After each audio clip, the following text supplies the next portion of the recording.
Hello everyone. It's so nice to see you all again. Well, speak with you all again. If you don't know me, golly gosh, where do we start? I'm Leonie Dawson. That's my last name. Oh my God. I am a business owner and a best-selling author and an artist and a mama and somebody who talks and somebody who shares their experience of their world. And I'm the CEO of a $1 million a year company, and I am a philanthropist and believe that philanthropy can change the world, and that it does. And I am a swear bear, so if you don't really like people to use swear words, I'm really sorry, you're probably not in the right spot, because I do. And it's not something I can particularly stop, and it's not something that I particularly want to. I'm not going to waste any energy on that. So that's me. I am rambly. I don't have a big old polished set, and I don't have a pithy little 3 minutes of the 5 top tips to tantalize your taste buds. I've tried in the past, and it isn't a good fit for who I am, and it doesn't make me feel happy and joyful, and I fucking hate doing it, basically. So I just prefer to have these conversations where I think about you wherever you are in the world, and if we were sitting down for a cup of tea and just sharing what's in our hearts. I don't always know what's going to be said during these sessions. I rarely know, actually.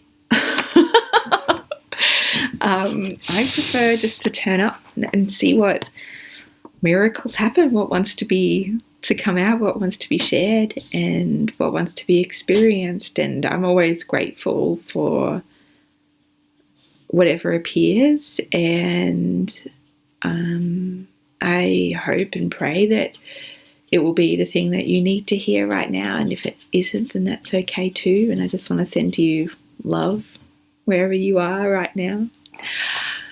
So where am I? It's a Wednesday. I am in Hobart in Tasmania, Australia. But in 8 more days, that changes, and we are moving back to Canberra, where we used to live for many years and really loved it, and all of our dearest friends are there, and it feels like a good thing for us to do for myself and for my husband and for our children as well. So I feel excited. My husband usually he gets very unsettled during transitions.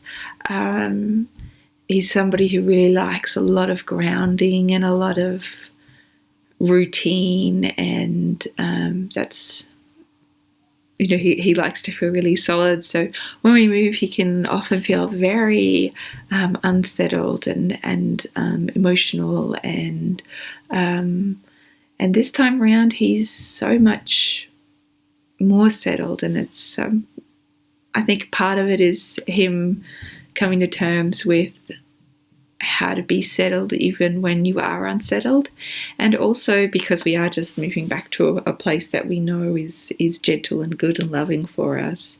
It feels easier to move to the known than the unknown. Now, we've done plenty of moving to the unknown over the last 5 years. This will be house number 5 in 5 years. 6. I don't know. Something like that. Doesn't matter. And we've bought an older home that's in a really nice, quiet suburb that's surrounded by mountains and greenery, which is which is nice and good for us. And it's an older house, but it's large, so I can still have an office at home, which I really love. And we can have people come visit, which will be lovely. So we'll be able to have some family come and stay with us, and Grant, my Chief Operations Officer, and his beautiful wife Jenny, they're going to come visit us as well, and stay for a while, and so we can do some work face to face, which will be really wonderful. I've discovered about myself that I really love and prefer working with somebody in union, in collaboration. And I can do it by myself and still be successful, but I feel more joy and more comfort and more safety when I've got a running partner to do it with.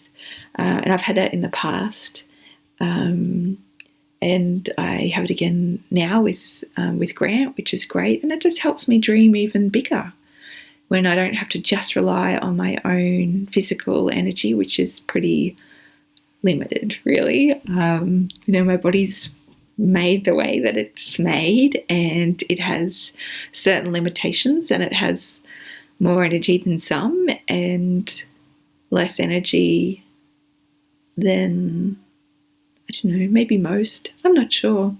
I just know that it takes a lot of self-care to look after this particular body, and that it can fall off the rails a little bit, especially when it comes to pregnancy and birth and breastfeeding. It has particularly painful issues with those. But it's a body that requires a lot of maintenance and a lot of rest.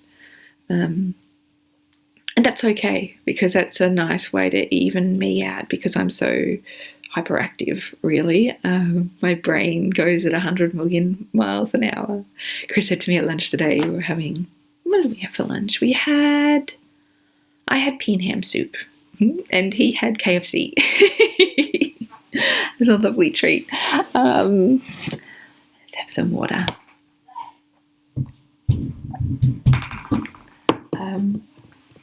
And I was staring off into space, and he said, "What are you thinking about? You're so deep in thought there." And I said, I'm just thinking about the key performance indicators for the next quarters that, I pulled together yesterday with Grant, and, just like looking at what's the critical number here, and what's the green light and the red light and the orange light and the yellow light in these experiences. And he just looks at me and just, Chris is such a normal, gentle soul. He's not very normal because he's super magical and super incredible in his own right. But his brain isn't the hyper thing that it is, and so he just laughed at me and shook his head. And I said, "Hey, this is the brain that builds businesses. That's what it often takes." Cameron Herold likes to start all of his presentations. Cameron Herold wrote a book called Double Double, How to Double Your Business. And he starts his presentations by going through a list of people with bipolar disorder, I think it is. But he doesn't tell people that. He just says, stand up if you are somebody who has, who frequently cannot stop their mind from racing, and who sometimes can't sleep at night because of all the ideas that they're having. And, of course, like all the CEOs are like, yeah, that's me, because, hey, fucking CEOs are an energetic bunch. And he's like, well, that wasn't a list about, successful CEOs. That was a list of whether you've got bipolar. So, whoops. And it's quite funny. And of course, you can't take it as a diagnostic of whether you actually do have bipolar. But it shows that there are certain strange elements that come with having an entrepreneur's brain, a CEO's brain, and they just you need to find ways to work with them so they don't overrule you. Because if I let my brain run the show, I would work 24 hours a day because sleep is boring for that part of me. and my beautiful body, which has its limitations and hindrances and is very, very, very good at telling me what those are by breaking often. It's a wonderful balancing point so that my ambitious CEO head doesn't run away with the show. I think it's such a beautiful lesson in just accepting and embracing really who you are, all your gifts and all of your challenges, because you don't get one without the other, and there's not a single person on the planet that gets the good bits without any hard bits. They come up against parts of themselves just as much as we do. And whether you can see that or not is not evidence of whether that's true or not. You can't, as the saying goes, you can't judge somebody's inside but by what their outside looks like. I think we're all ducks paddling away beneath the surface, and above we only see the glide. We rarely see the fumble or the work that's going into that, or just how hard it is. So that's where we're at. Water time.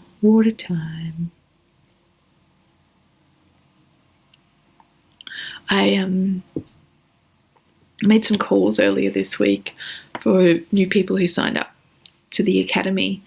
My staff and I of getting into a habit of calling members, and we managed to do about maybe 20 a week or so altogether. And it's such a beautiful way for all of us to kind of have heart-to-heart connections with the people that we're serving. And a lot of them, a lot of people don't pick up and it just goes to voicemail, and you try to leave some joy in their voicemail inbox. But I did talk to one person, and we had just the most wonderful conversation for a good half hour about her journey and where she was. And I was struck by two things. One, that sometimes it's a real gift just to offer somebody the gift of an ear and the gift of a listen, a deep listen, an unconditional listen, a loving listen. And that, you can probably hear my beautiful daughters thumping overhead like little elephants, baby little elephants. I have come to listening later than most. I'm not a natural born listener, I don't think. One of those over enthusiastic types, of course. And it's definitely become a learned skill for me to sit and really unconditionally listen. And I'm excited about getting older and older and older, because I think I'm going to get even better at listening, and it'll be so great. But it was just really lovely just to be able to offer listening service to someone. And she was just a tumble with words, and she kept on saying, I'm really sorry, nobody's listened to me, and I have so much I need to say. I'm like, oh, bless, of course you do, just spill it out, sister. And one of the things that I challenged her to do was she desperately needed to fill up her own well, and I challenged her to, in the next month, take herself away on just a one night by herself. And it didn't even have to be far, just go to a B&B, even if it's only 10 or 20 minutes drive away. Be by yourself and sit with yourself, and don't sit on your phone while you're there. Be with yourself and treat it as like a loving date with your soul, because often, probably all the time, when we feel alone and when we feel lost and out of sorts, it's because we are not connected with our own souls, and we're not even connected with our own hearts and spirits and bodies. We vacate ourselves. Whoa, hello. That's exciting. Just got a text message. And so when we get depleted, our soul gets scared and runs, and it doesn't get listened to. And instead we start thinking that we need something other than ourselves, and we run to the fridge and we run to alcohol, we run to drugs, we run to other people. This graspy, I feel it. I call it the octopus look. When I'm feeling graspy, usually that appears as I want to grasp into other people's energy. Like, oh, I'm not feeling good.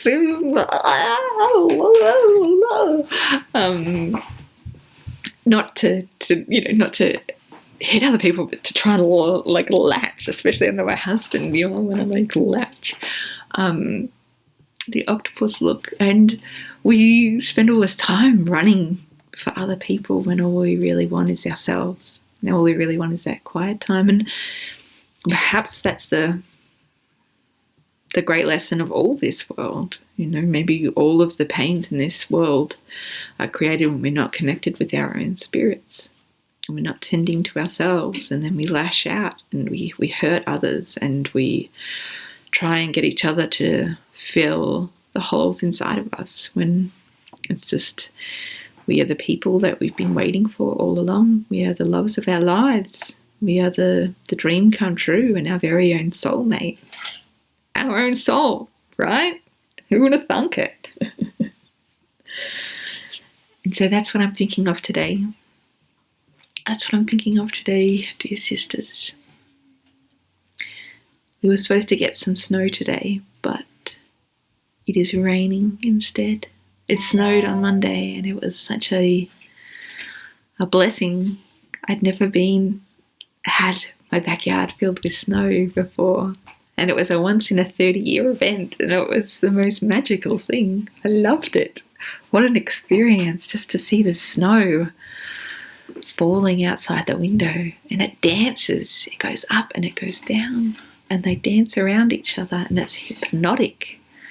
And it almost made me crave to live in a place that snows regularly, but maybe I'll just go on holidays instead. No more moving for me. All right, it's time for me to go through my inbox. It's time for me to deal with the piles of paper on my table, and it's time for me to most of all remember that it's not about the inbox and it's not about the piles of paper, but it's about the purpose behind it all, and that is to bring healing and love and service to the world. Wherever you are, whatever you are doing, however you are feeling, I want you to know that you are loved and that you are safe and you are whole. Blessed be. Blessed be your day, blessed be your week, and blessed be your life. Until we speak again, love, love, love to the moon again.